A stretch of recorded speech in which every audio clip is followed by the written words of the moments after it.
Фаталната жена не се бори за внимание. Когато един мъж се чувства уникален във ваше присъствие, нещо се променя. Не го подвеждайте обаче, когато прекалено го ласкаете. Той трябва да усети наистина, че го виждате. Ето ви 3 фрази, които мигновено създават този ефект. Харесва ми как работи умът ти. Не външният му вид, не статусът му, мисленето му. Мъжете рядко получават признание за вътрешният си свят.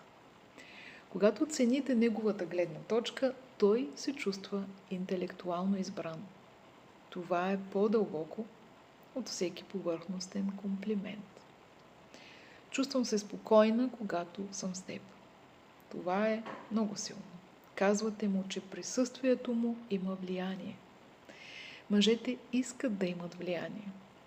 Ако той вярва, че ви осигурява сигурност или пък стабилност, той се идентифицира с тази роля и свързва това чувство с вас.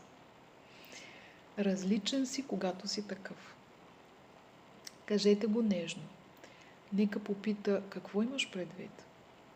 След това отговорете спокойно. По-фокусиран си. Това ми харесва. Сега той се чувства леко наблюдаван, но и видян и различен. Но тайната не е само в думите. Тя е и в начина, по който ги казвате.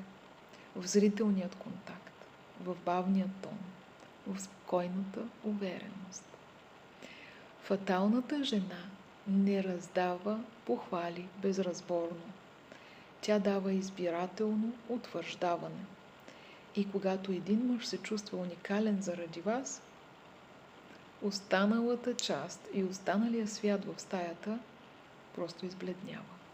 Запазете си видеото и ползвайте тези изречения.